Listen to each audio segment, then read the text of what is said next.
At the very center of Europe lies a country that never ruled an empire, never colonized continents, and yet shaped the modern world in ways far greater than its size would suggest.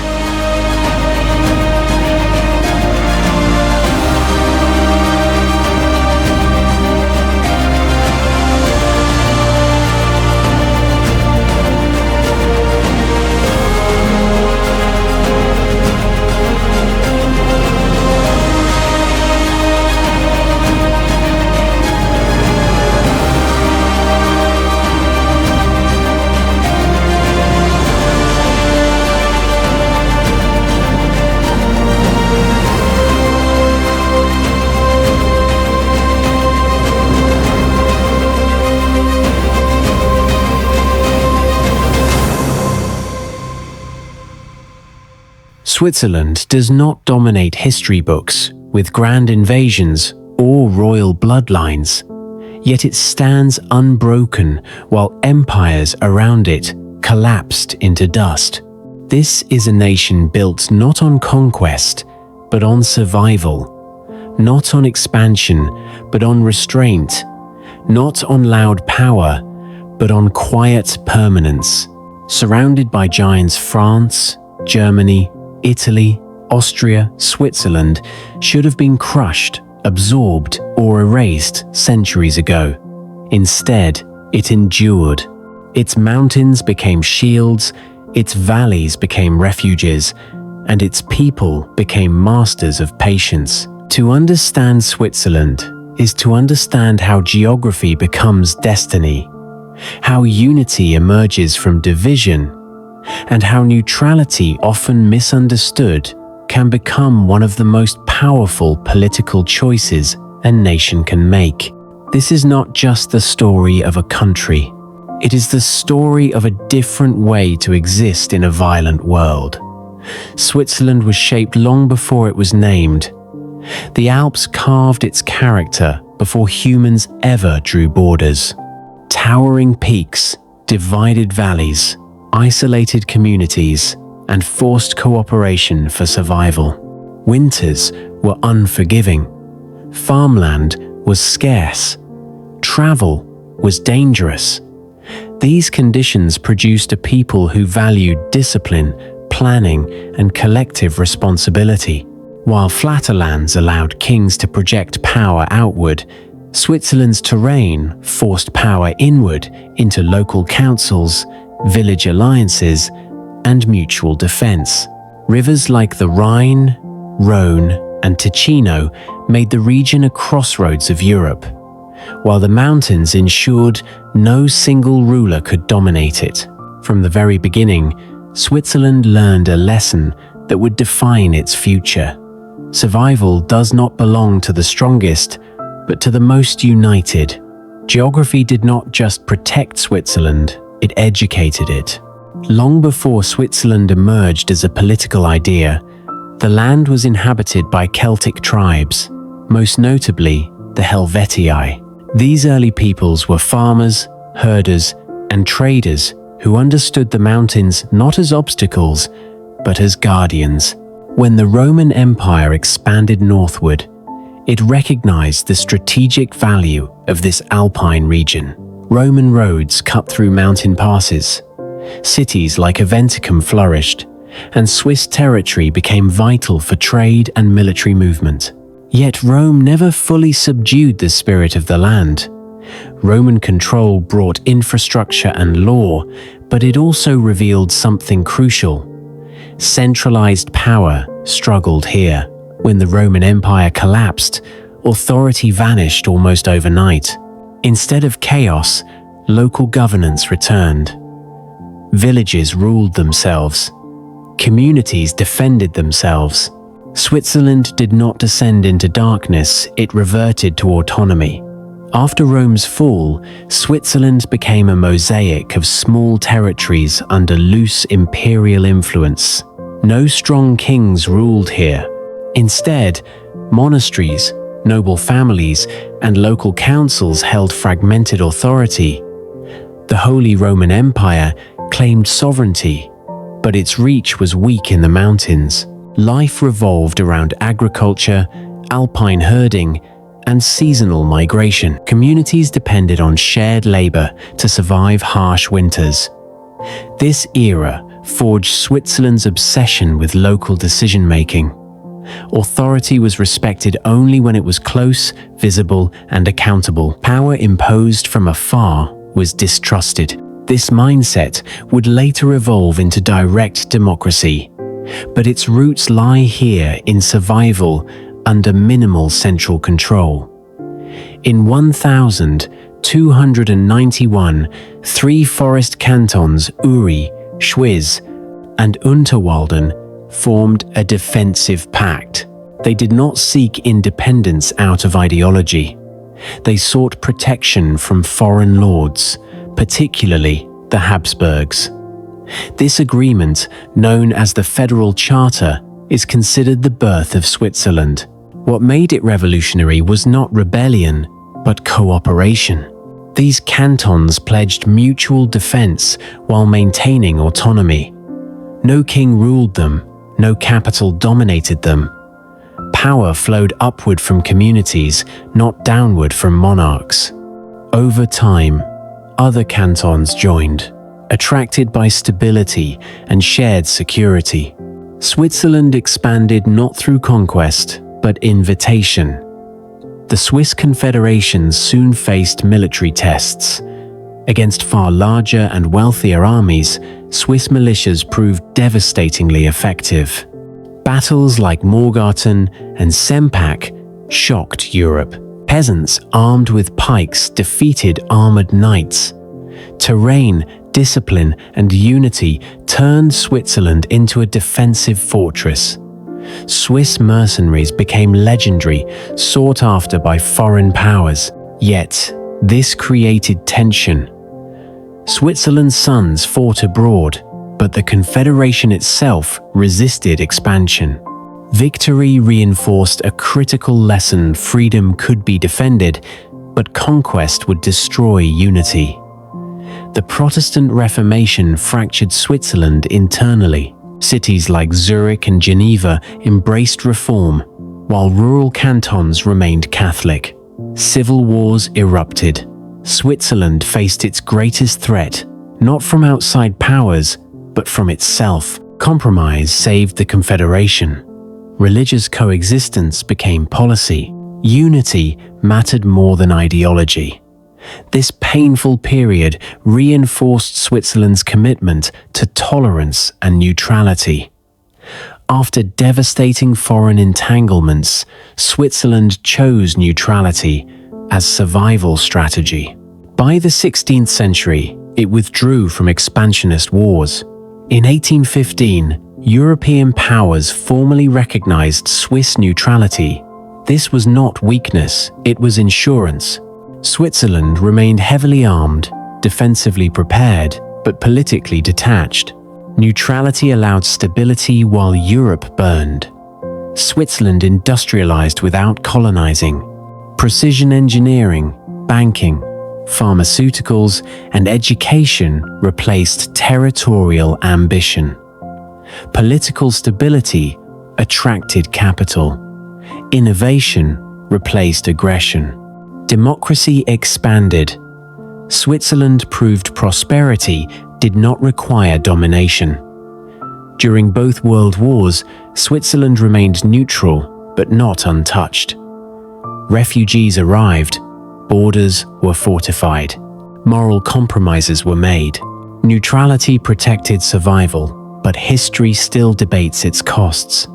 Switzerland emerged intact while Europe lay in ruins. Modern Switzerland is global without being imperial. Geneva hosts international organizations. Swiss diplomacy mediates conflict. Its influence flows through finance, science, and humanitarian law. Quiet power defines its role. Switzerland's greatest achievement is not wealth or neutrality, it is restraint. In a world addicted to power, Switzerland chose balance. In an age of conquest, it chose survival. The mountains still stand. The Confederation still holds. Switzerland proves that history does not only belong to those who conquer, but to those who endure.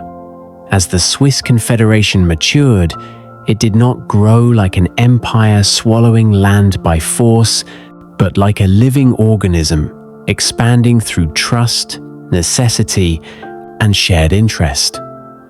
Between the 14th and 16th centuries, additional cantons joined the original Forest Alliance, each bringing its own language, religion, customs, and political traditions. Bern, Zurich, Lucerne, Basel, and others entered not because they were conquered, but because the Confederation offered something rare in medieval Europe: collective security without the loss of local sovereignty. This expansion created a political paradox. Switzerland was becoming larger and stronger, yet remained deeply decentralized. There was no single ruler, no royal court, no capital city commanding obedience. Instead, decisions were negotiated through assemblies and councils, often slowly and painfully. This system was inefficient by imperial standards, but resilient. When disagreements arose, compromise, not domination, became the only path forward. The Swiss learned that diversity could be a strength if managed through mutual respect. This principle would later become foundational to Swiss federalism, allowing German, French, Italian, and Romansh cultures to coexist within a single state. Long before modern multiculturalism was discussed, Switzerland was already practicing it out of necessity. Switzerland's military reputation in late medieval Europe was formidable, yet fundamentally misunderstood. Swiss soldiers were feared not because they sought conquest, but because they were nearly impossible to defeat on their own terrain. Citizen militias, not professional standing armies, formed the backbone of Swiss defense. Every able-bodied man was expected to defend his community, blurring the line between civilian and soldier. This created a culture where military service was a civic duty rather than a tool of royal ambition. Swiss tactics emphasized discipline, cohesion, and terrain advantage. Pikes replaced cavalry dominance, reshaping European warfare. Yet, despite these successes, the Confederation resisted the temptation to expand militarily. Leaders recognized a dangerous truth. Conquering others would require centralized power, taxation, and standing armies, everything Switzerland was not. The rise of Swiss mercenaries abroad marked a contradiction. While individuals fought for foreign powers, the Confederation itself avoided imperial ambition. This tension eventually led to moral reflection and reform, reinforcing Switzerland's identity as a defender rather than an aggressor. Military strength existed to preserve independence, not to project power. That distinction would later become central to Swiss neutrality. The Protestant Reformation struck Switzerland with unusual intensity, transforming it into one of Europe's primary battlegrounds of religious ideology. Reformers like Huldrych Zwingli in Zurich and John Calvin in Geneva challenged Catholic authority, reshaping theology, governance, and social norms. Entire cities converted, while rural cantons clung to Catholic tradition. The Confederation fractured along religious lines, igniting civil wars that threatened to tear it apart from within. Unlike conflicts against external enemies, these wars struck at Switzerland's core identity. Neighbors fought neighbors. Cantons mobilized against one another. The survival of the Confederation hung in the balance. What saved Switzerland was not victory, but exhaustion and compromise.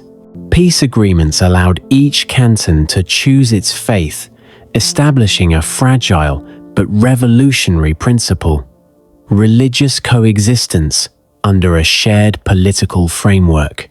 This was not tolerance born of enlightenment, but of survival.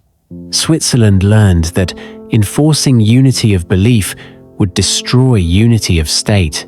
This painful lesson echoed through centuries, shaping Swiss political culture toward consensus, restraint, and mutual accommodation. Switzerland's journey toward neutrality was not a sudden declaration, but a slow realization shaped by bloodshed and loss. After disastrous foreign campaigns, particularly the defeat at Marignano in 1515 against France, Swiss leaders recognized the limits of military ambition. Victory at home did not translate to dominance abroad. The cost of external wars threatened internal stability. Gradually, Switzerland withdrew from European power struggles, focusing instead on protecting its borders and internal cohesion. Neutrality became less a moral stance and more a strategic necessity. Surrounded by rival empires, Switzerland could survive only by refusing to become a pawn. This decision required credibility. Neutrality meant being strong enough to defend oneself while refusing to attack others. Switzerland fortified its mountain passes, trained its militias, and cultivated a reputation for reliability. By the time European powers formally recognized Swiss neutrality at the Congress of Vienna in 1815, Switzerland had already lived it for centuries. Neutrality was no longer passive, it was an active policy of deterrence, diplomacy, and preparedness. The French Revolution and Napoleon Bonaparte shattered Switzerland's illusion of invulnerability. In 1798, French forces invaded, dismantling the old confederation and imposing the centralized Helvetic Republic. For the first time, Switzerland was ruled by an external power, enforcing uniformity. Local autonomy vanished. Resistance grew. The experiment failed because it violated Switzerland's deepest political instinct: decentralization. Even Napoleon recognized this truth. In 1803, he issued the Act of Mediation, restoring federal structures. Switzerland emerged humbled but wiser. Neutrality alone was not enough. Internal unity and adaptable governance were essential. This period planted the seeds of modern Switzerland by proving that forced centralization would always fail on alpine soil. The Swiss Civil War of 1847, brief but decisive, marked the final test of the Confederation. The victory of federal forces led to the 1848 Constitution, transforming Switzerland into a modern federal state while preserving cantonal autonomy. Power was carefully balanced. Direct democracy emerged through referendums and initiatives, ensuring citizens retained ultimate authority. This system was radical, placing trust not in kings or generals, but in ordinary people. Switzerland became a republic without revolution, modern without monarchy. Stability followed. Switzerland industrialized quietly. Lacking natural resources, it invested in education, precision engineering, and finance. Banks thrived on stability and discretion. Railways pierced mountains. Cities grew, but tradition endured. Wealth accumulated without colonies, proving an alternative economic model was possible. Switzerland became indispensable to the global system without dominating it. 20th century wars tested Swiss neutrality like never before. Surrounded by Axis and Allied powers, Switzerland mobilized fully while refusing alignment. Moral compromises, refugee crises, and economic entanglements followed. Yet the nation survived intact. Neutrality held, but not without scars. Switzerland emerged physically unbroken, but morally introspective. As the world split into hostile ideological camps after World War II, Switzerland once again found itself surrounded not by invading armies, but by invisible lines of power, suspicion, and nuclear fear. The Cold War transformed neutrality from a historical posture into a daily discipline.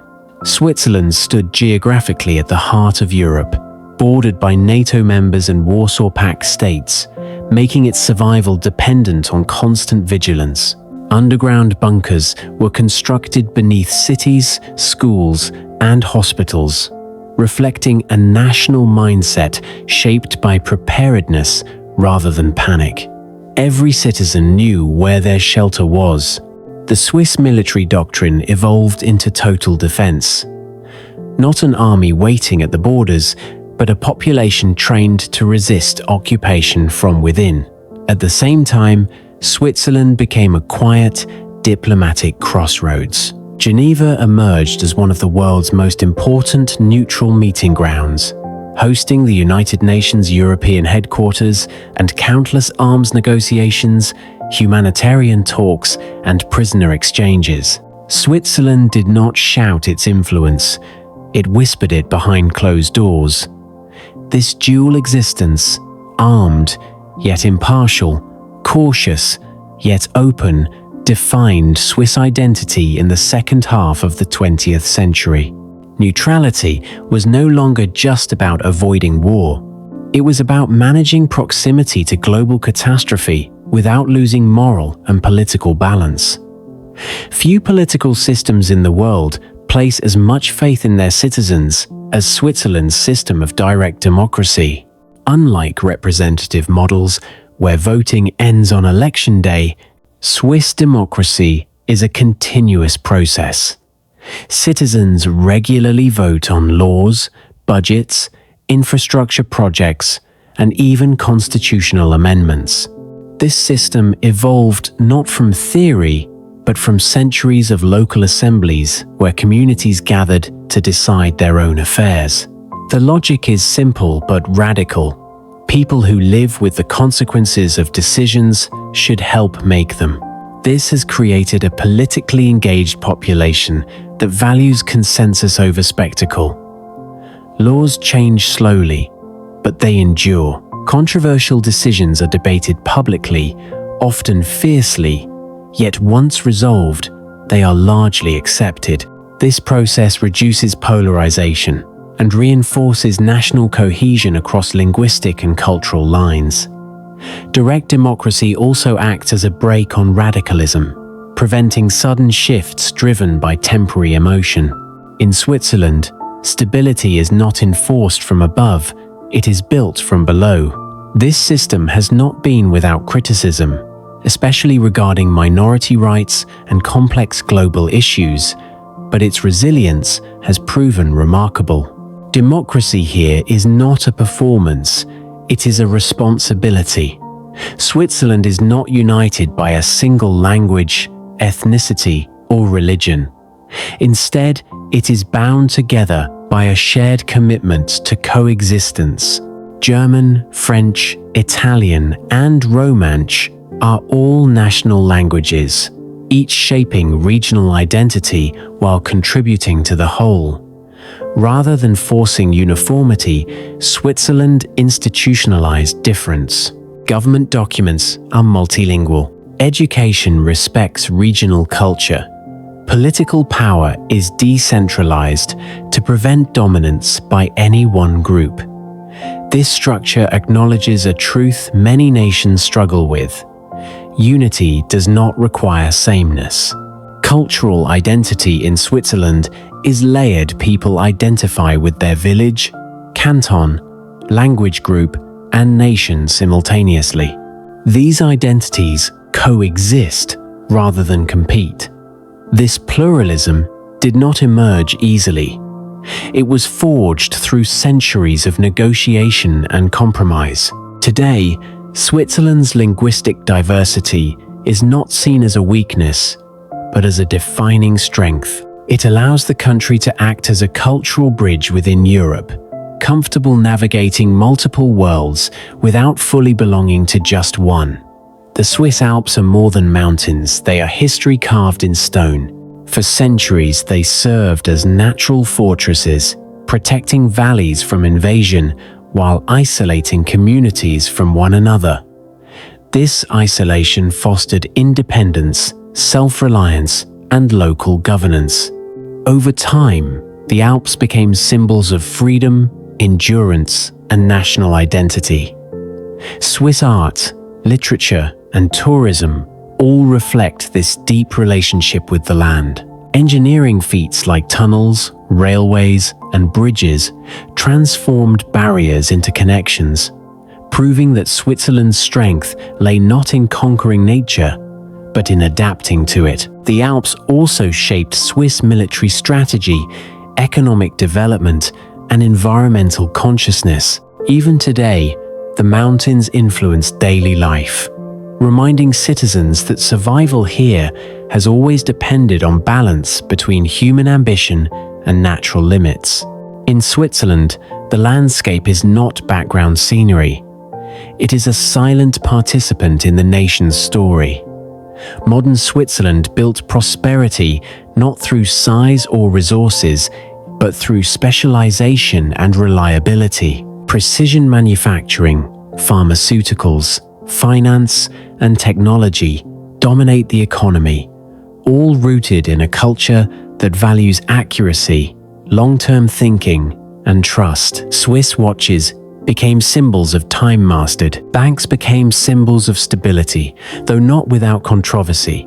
Education and vocational training ensure that craftsmanship remains central even in a digital age. Switzerland trades globally, while remaining politically independent, carefully balancing openness with sovereignty. Economic success here is measured not just in GDP, but in quality of life, social cohesion, and sustainability. Wealth is visible, yet restrained.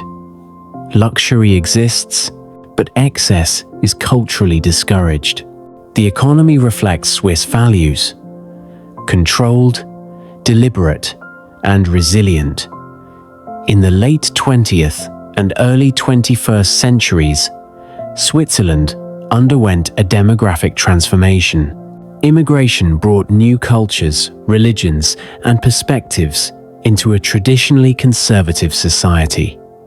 This shift challenged long-held assumptions about identity and belonging.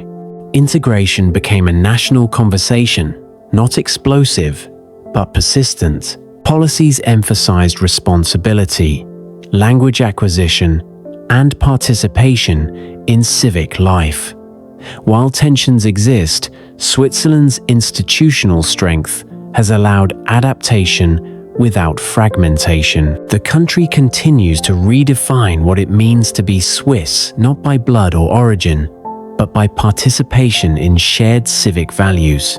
This ongoing evolution reflects Switzerland's historical pattern, change managed through structure rather than chaos.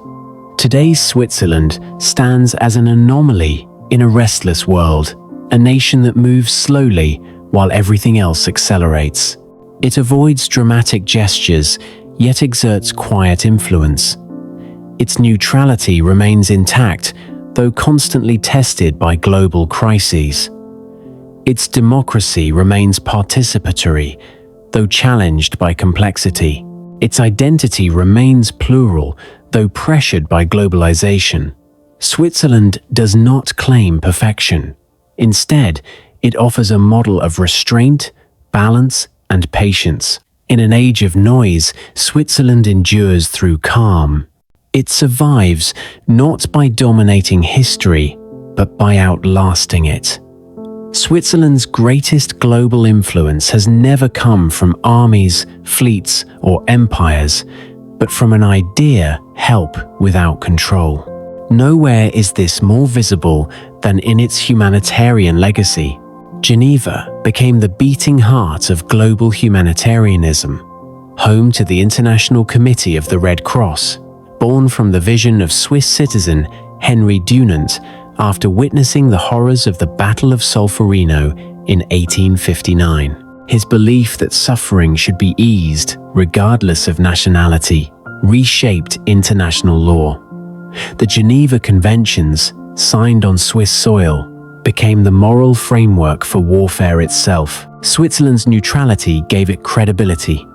Its restraint gave it trust. Refugees, prisoners of war, and diplomats found safe ground here, not because Switzerland claimed moral superiority, but because it consistently avoided moral hypocrisy. Even when criticized for caution or slowness, Switzerland remained a place where dialogue survived when other channels collapsed. In this role, Switzerland demonstrated a different kind of power.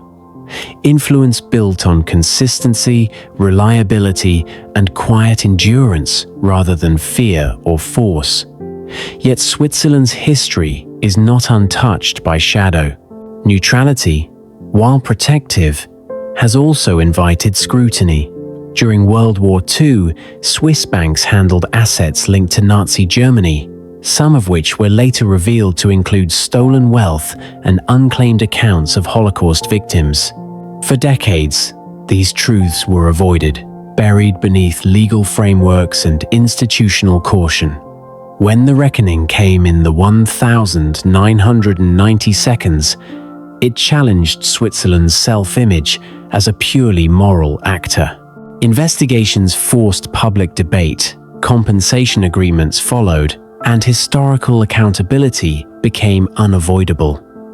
This moment marked a turning point. Switzerland learned that neutrality does not absolve responsibility, and silence can become complicity. The willingness to confront these issues openly, though painful, reinforced the nation's democratic integrity. Instead of erasing uncomfortable chapters, Switzerland incorporated them into its national memory.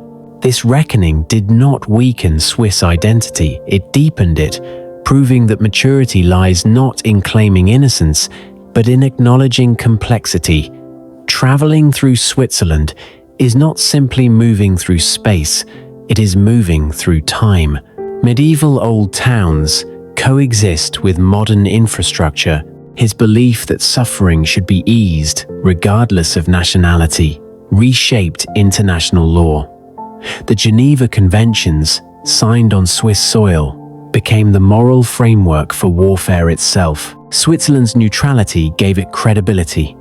Its restraint gave it trust. Refugees, prisoners of war, and diplomats found safe ground here, not because Switzerland claimed moral superiority, but because it consistently avoided moral hypocrisy. Even when criticized for caution or slowness, Switzerland remained a place where dialogue survived when other channels collapsed. In this role, Switzerland demonstrated a different kind of power.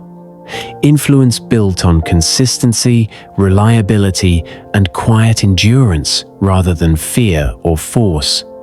Yet Switzerland's history is not untouched by shadow. Neutrality, while protective, has also invited scrutiny. During World War II, Swiss banks handled assets linked to Nazi Germany, some of which were later revealed to include stolen wealth and unclaimed accounts of Holocaust victims. For decades, these truths were avoided, buried beneath legal frameworks and institutional caution. When the reckoning came in the 1990 seconds, it challenged Switzerland's self-image as a purely moral actor. Investigations forced public debate, compensation agreements followed, and historical accountability became unavoidable. This moment marked a turning point. Switzerland learned that neutrality does not absolve responsibility, and silence can become complicity. The willingness to confront these issues openly, though painful, reinforced the nation's democratic integrity. Instead of erasing uncomfortable chapters, Switzerland incorporated them into its national memory. This reckoning did not weaken Swiss identity, it deepened it, proving that maturity lies not in claiming innocence, but in acknowledging complexity. Traveling through Switzerland is not simply moving through space, it is moving through time. Medieval old towns coexist with modern infrastructure. Roman ruins sit beside glass office towers. Alpine villages preserve traditions that predate the nation itself. Tourism here is not spectacle-driven. It is experiential. Visitors are invited to observe, not consume. Trains glide through mountain tunnels, engineered with surgical precision. Footpaths follow routes once walked by traders, soldiers, and monks. Each canton tells a slightly different story, yet all contribute to a larger narrative of continuity. Switzerland does not rebuild its past, it preserves it. This approach transforms the country into an open-air archive, where history is not frozen behind glass, but lived daily. Tourism becomes education, reflection, and connection. The landscape itself acts as a narrator, reminding visitors that endurance is Switzerland's true masterpiece. In the 21st century, Switzerland faces challenges that test the limits of its traditional posture. Globalization pressures neutrality. Climate change threatens alpine ecosystems. Digital finance challenges banking secrecy. International conflicts demand moral clarity. Switzerland responds as it always has, not with haste, but with deliberation. Policies are debated publicly. Decisions take time. Critics call this slow. Supporters call it responsible. Switzerland's refusal to join military alliances remains controversial, yet it continues to serve as mediator, host, and humanitarian anchor. The nation walks a narrow path between relevance and independence. Whether neutrality can survive in an increasingly interconnected world remains an open question. But history suggests that Switzerland's strength lies precisely in its refusal to be rushed. Swiss society is built on an unspoken contract. Individuals accept limits in exchange for stability. Rules are respected not because of fear, but because they work. Public spaces are clean. Systems function. Corruption is rare. Trust is high.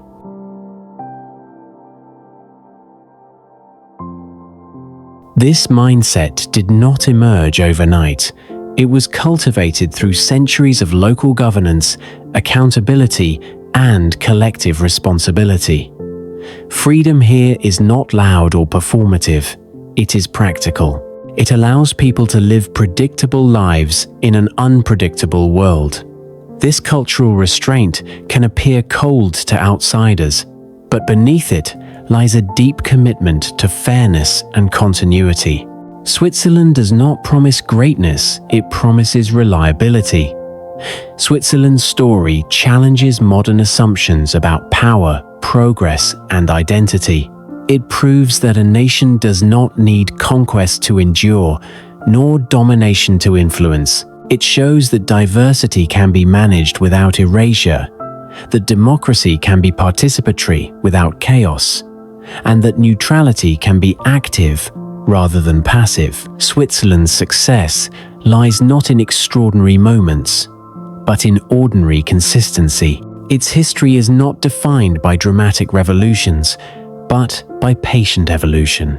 In a world obsessed with speed, Switzerland endures by standing still when necessary and moving only when ready.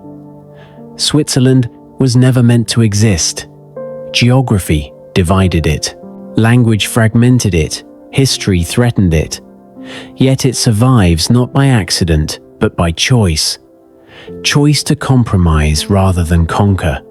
Choice to defend without aggression. Choice to speak softly in a loud world. From alpine valleys to global negotiation tables, Switzerland remains a reminder that strength does not always roar. Sometimes it simply stands firm, and in standing firm, it lasts.